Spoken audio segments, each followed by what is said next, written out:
Shalom saudara yang dikasihi Tuhan. Mari kita tunduk kepala, kita berdoa. Bapa kami dalam surga, Bapa yang baik, yang sempurna, di dalam nama Tuhan Yesus kami mengucap syukur kepadamu.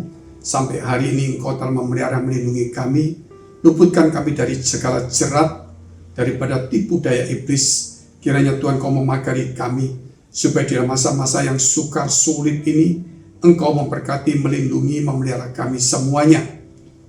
Tuhan, kami berdoa untuk mereka dalam pergumulan, dalam masalah persoalan tantangan, baik dalam keluarga, di dalam pekerjaan, di dalam studi mereka, dalam karir mereka, keuangan mereka, usaha mereka. Tuhan, Kau tolong memberkati mereka. Bahkan yang sakit Kau sembuhkan, di dalam nama Tuhan Yesus Kristus. Haleluya. Amin. Kita sekarang melihat perkataan Yesus yang kelima. Yang kelima, ketika Dia ada di kayu salib, yaitu Lukas 23 ayat 34.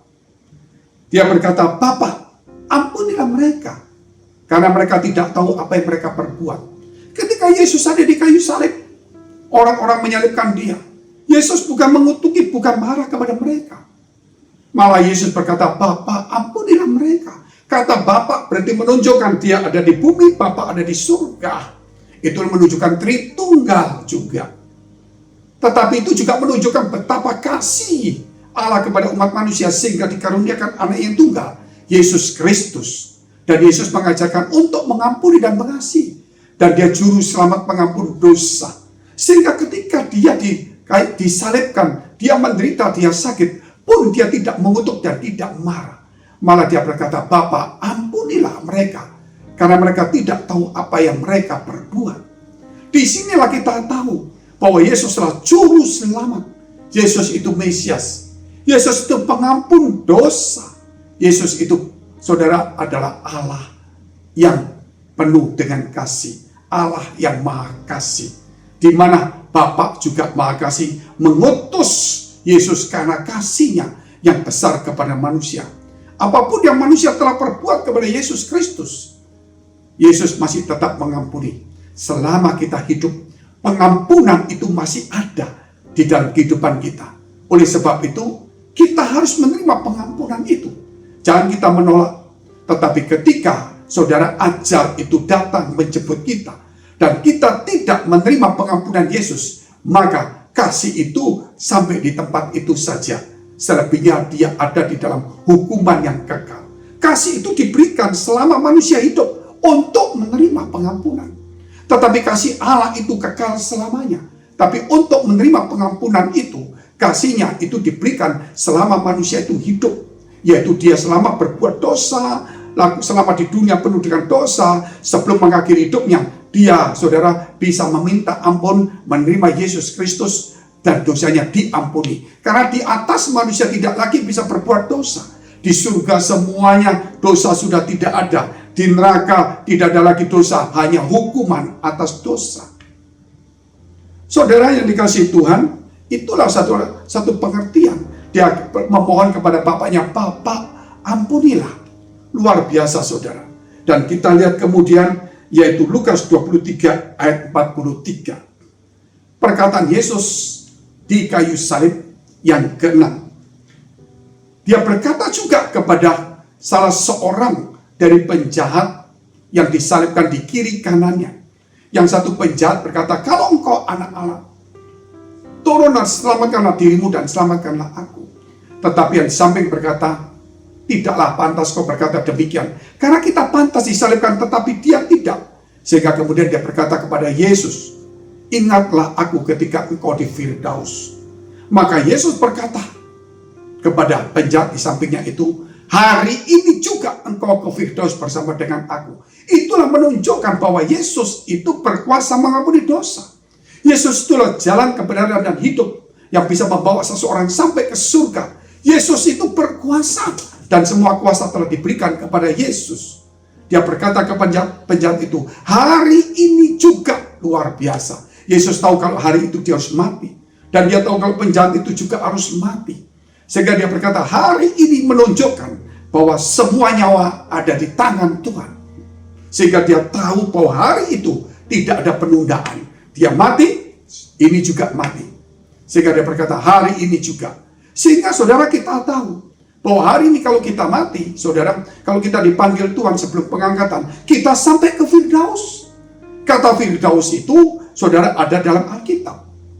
Tetapi, saudara, kalau di dalam bahasa sehari-hari, kata Firdaus itu disalin dari bahasa, yaitu milik daripada orang India atau Hindu, yaitu surga.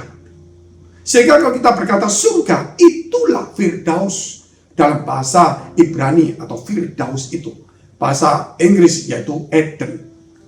Sehingga saudara, ketika Yesus itu, dia menyerahkan nyawanya, dan dia membawa penjahat ini ke Firdaus saat itu. Setelah dari Firdaus, dia turun ke bawah. Untuk apa? Melucuti. Yaitu melucuti semua kunci-kunci maut dan kerajaan maut yang dikuasai oleh maut, sehingga manusia tidak perlu lagi takut dengan maut. Kemudian dia naik ke atas dan dia membawa tawanan. Tawanan bukan berarti pendosa, bukan. Seperti Bapak Abraham yang saat itu menggendong Lazarus yang miskin. Nah, dengan seorang kaya berkata kepada dia, minta supaya setitik air, tetapi Abraham berkata, engkau dengan saya ada satu jurang yang tidak terseberangi. Nah, itulah yang dimaksud, saudara, bahwa ketika dia naik, dia membawa Bapak Abraham, semua orang-orang yang disebut tawanan dalam apa? Karena selama Yesus belum turun ke dunia, pintu untuk ke Firdaus belum terbuka. Sehingga kemudian Yesus membawa ke Firdaus. Dikatakan hari ini itu kan hari pertama. Tetapi Yesus kemudian bangkit pada hari ketiga. Selama 3 hari ngapain Yesus? Bukan berjumpa dengan Bapaknya. Karena pada saat itu Maria, ketika dia bangkit, Maria hendak memegang tubuhnya. Yesus berkata, jangan engkau jamah, karena aku belum berjumpa Bapa. Berarti Yesus saat itu, saudara, membawa orang sampai ke Firdaus, surga, yaitu di Taman Eden, Taman Firdaus, yang ditutup oleh kerub, karena manusia telah berbuat dosa, dan ada kerub dengan pedang bernyala-nyala, dan firman-Nya berkata, tidak boleh ada seorang pun yang masuk. Siapapun yang masuk untuk mengambil buah kehidupan itu akan mati. Dan itulah Yesus masuk di Taman Eden itu dengan cara menyerahkan nyawanya. Tetapi karena dia Tuhan, dia hidup kembali, saudara. Dan kemudian dia mengambil kunci, dia membawa tawanan itu naik, kemudian dia bangkit. Dan saat itu dia bangkit, baru kemudian dia berjumpa dengan Bapaknya. Bukan di Taman Eden, bukan di Firdaus, itu Taman Firdaus, tetapi saudara yang lebih dalam lagi, yaitu di kerajaan Bapa di surga. Mari kita tunduk kepala, kita berdoa. Bapa kami yang dalam surga, Bapa yang baik yang kami kenal dalam nama Tuhan Yesus. Sungguh kami mengucap syukur ketika kami boleh Tuhan untuk berdoa dan merenungkan firman-Mu. Supaya pada firman-firman yang telah Kau berikan kepada kami di dalam masa sengsara-Mu, supaya kami boleh mengerti tentang kasih Tuhan, kami boleh mengerti tentang pengampunan, kami boleh mengerti tentang korban Tuhan, kami boleh mengerti tentang tugas Tuhan selama ada di muka bumi ini yang mulia, yaitu untuk menebus kami. Dan kiranya Tuhan, Engkau yang berkuasa mengampuni dosa, membagikan orang mati. Kiranya Tuhan hari ini juga kami serahkan tubuh, jiwa, dan roh kami dalam tangan Engkau.